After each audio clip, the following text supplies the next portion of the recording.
Vamos para mais um Correspondente Médico. Hoje a gente vai falar de saúde mental, né? Doutor Fernando vinha aqui fazendo graça com o Rafael Colombo, mas é assunto sério para a gente começar essa quarta-feira, né? Bom dia para o senhor. Muito bom dia. É um assunto muito importante, Stephanie. Não adianta a gente ter saúde do corpo físico e, de repente, a parte mental, a parte emocional não está funcionando bem. Então, vamos trabalhar, vamos falar de saúde mental. Vamos juntos, doutor Fernando. Esse é o Correspondente Médico. Lembrando sempre que você também pode participar aqui conosco do quadro. Só usar lá a hashtag Correspondente Médico no seu Twitter ou vai também no Instagram da CNN Brasil. Manda a sua participação, manda a sua pergunta aqui que a gente lê ao vivo, tá? Vamos começar falando então de saúde mental. Vamos começar falando de como cuidar dessa sua saúde mental, né? Você sabe identificar aquele cansaço quando você está exausto mentalmente? É importante não confundir o cansaço mental, aquele normal do dia a dia, após atividades de rotina, trabalho, com aquele cansaço que traz danos à saúde e pode ser acompanhado de estresse,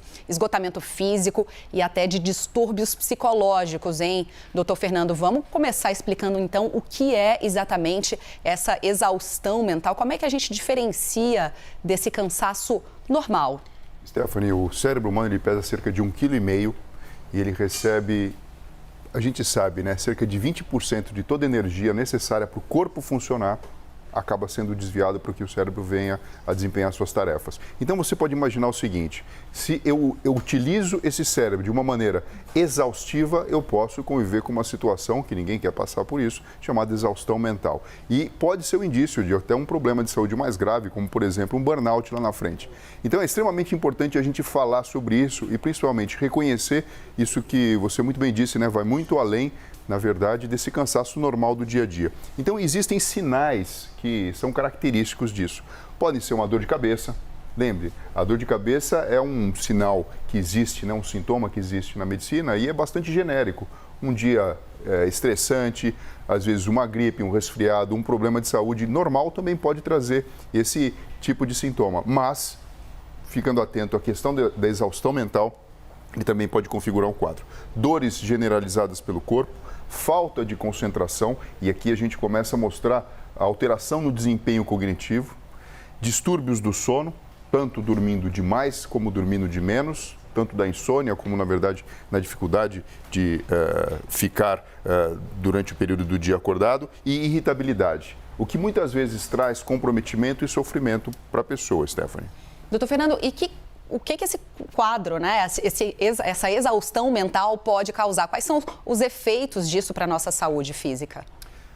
Você imagina o seguinte, se eu preciso ter um bom desempenho físico para poder andar, me relacionar, fazer as diversas tarefas, não só de trabalho, mas tarefas relacionadas aos autocuidados e ao dia a dia, se a minha mente não está funcionando da mesma maneira, eu posso ter prejuízo. E esse prejuízo, ele pode ser em comprometimento de relações interpessoais, comprometimento da autoestima. Muitas vezes a pessoa poderia ter ali uma promoção no trabalho ou poderia estar desempenhando melhor aquela função e isso deixa de acontecer, e um sofrimento embutido, que não chega, na verdade, se caracterizar como um problema, como um diagnóstico ou um transtorno mental, mas já um pezinho ali, mostrando que existe, na verdade, uma demanda muito maior do que o processo natural de encher suas baterias novamente e se reequilibrar. Doutor Fernando, quando a gente fala de saúde mental, ainda existe aquele preconceito, uma certa vergonha de quem sofre com esses problemas, porque se o problema é físico, né, uma dor na perna, uma dor no braço, a gente corre para pedir ajuda, mas saúde mental nem sempre, né? A pessoa que tem esse problema, que sofre desse mal, a quem deve recorrer? Bom, fisicamente, você falou uma coisa que é clara, né, que a gente vê na nossa frente. A pessoa caminhou demais, de repente passou um dia inteiro andando na feira, tentando comprar coisas, ou então ajudou demais ali numa tarefa diferente do usual. Todo mundo reconhece que, olha, fisicamente essa pessoa está cansada, ela precisa descansar. Mas quando a gente fala de estafa mental ou de, na verdade, esse esgotamento, fica muito difícil. Fala, mas está tudo certo, você nem trabalhou direito, você nem exatamente lidou com nenhuma situação. Então, o primeiro passo é reconhecer que existe esse problema e existe essa situação. Num caso mais extremo, sem sombra de dúvida, procurar profissionais da área da saúde. Então, por exemplo, um apoio da psicologia. Mas muito antes disso, prestar atenção de que se a gente faz um ajuste no nosso dia a dia, e aqui a gente fala de estilo de vida, eu consigo me proteger para que isso não venha acontecer de uma forma que acabe me açoitando e me comprometendo no dia a dia. Então, prestar atenção, principalmente no ritmo circadiano. A gente dorme à noite, acorda de dia, nós temos as refeições, que são momentos que podem nos alertar para como está o ritmo das coisas.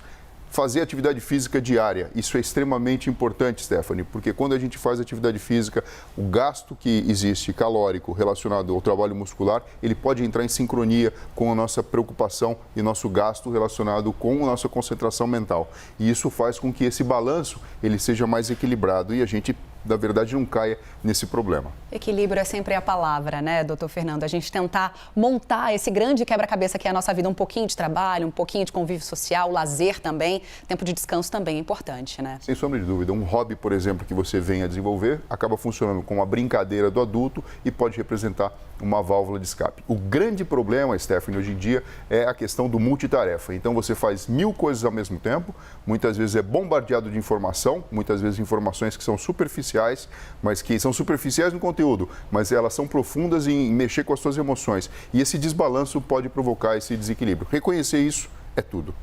Atenção, então, aos sinais. E a gente segue aqui para o nosso próximo assunto no quadro. Doutor Fernando, o senhor tem animal de estimação, cachorrinho, gatinho? Stephanie, eu tenho 4. 4? Quais são? 4 cachorrinhos. 4 cachorrinhos. Eu em casa tenho 2 gatinhos adotados. A gente sabe do amor que a gente tem, né? Eles acabam virando família pra gente mesmo. Sim. E a relação do ser humano com esses pets pode ser bem próxima, com a criação de laços afetivos bem fortes, né? Para quem tem receio de perder seu bichinho favorito, a gente sabe, né, doutor Fernando, quando morre um bichinho de estimação é uma dor enorme. Mas algumas empresas no mundo estão oferecendo o serviço de clonagem de pets. É uma alternativa para os humanos amenizarem a dor pela morte do bichinho. Os animais mais clonados são cachorros, gatos e cavalos. Mas o investimento para esse procedimento aí não é barato, não, hein? A clonagem pode custar até R$400 mil, dependendo do animal. Doutor Fernando, esse é um procedimento que já tem se difundido aí pelo mundo. Explica melhor para a gente como é que ele acontece. Ele é tecnológico do ponto de vista de engenharia genética e possibilidade de coisas que a gente só imaginava em filmes de ficção anos atrás.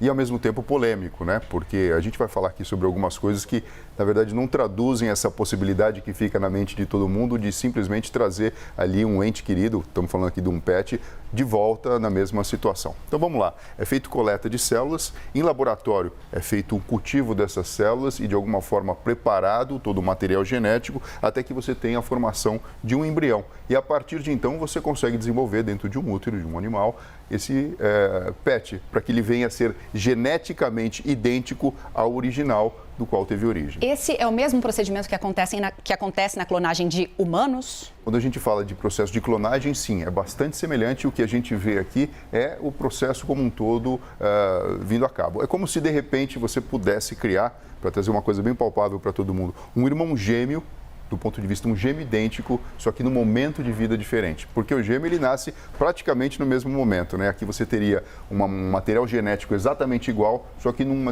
deslocamento de tempo na sua manifestação física. E, doutor Fernando, qual é o risco, se existe algum, né? Tanto para o animal que vai ser clonado, quanto para o que vai gerar esse clone? Bom, para o que vai da origem ao clone, simplesmente vai doar células. Então, não existe risco nenhum. O que pode acontecer é que nem sempre esse processo todo, apesar do investimento alto e também de todo o apelo emocional envolvido no processo, é que venha a dar certo daquela maneira, né? E principalmente, né, talvez as características físicas, por exemplo, cor da pelagem, peso, características dos olhos e assim sucessivamente, podem ser bastante semelhantes. Mas isso não é uma garantia que o animal vai ser exatamente o mesmo, principalmente porque a gente tem o deslocamento de tempo e o relacionamento com o mundo físico de uma forma diferente. E, doutor, o senhor falou das características físicas e as características emocionais, né? Porque às vezes a gente se relaciona melhor com um pet, às vezes tem aquela história do filho favorito em casa, porque tem um determinado temperamento. Isso também não é a garantia de que vai sair igual e que a gente vai repetir aquela história de amor que teve, Exato, né? De forma nenhuma. Fazendo só uma comparação, quando a gente pega gêmeos idênticos, falando de humanos, eles são exatamente iguais, mas quem tem gêmeos na família sabe que não é bem assim que funciona. E isso vai até nos detalhes, como, por exemplo, a digital da polpa de um dedo. Não é idêntico de um gêmeo para o outro, mesmo que geneticamente eles sejam exatamente iguais. Porque toda aquela vida que existiu dentro do período intrauterino, de alguma forma, gerou rugosidades e impressões diferentes, o que causou uma impressão de digital diferente. Isso eu estou falando uma coisa física. Imagina do comportamento e da expressão do indivíduo. levando para os pets aqui, não significa que o temperamento vai ser o mesmo e principalmente que você vai repetir a mesma experiência. Mas vale, na verdade, aqui, né, essa novidade científica e esse jeito de olhar diferente para as coisas. E o emocional de quem passa, né, de quem consegue clonar o seu pet, consegue aliviar essa dor da perda? De alguma forma a gente acredita que isso possa influenciar, mas gente, tem tanto bichinho aí que pode ser adotado e tanto carinho que pode ser dado, né? Por que não, na verdade, levar em consideração essa possibilidade até muitas vezes mais fácil? Isso aí, doutor Fernando. Esse foi mais um Correspondente Médico. Muito bom dia para o senhor.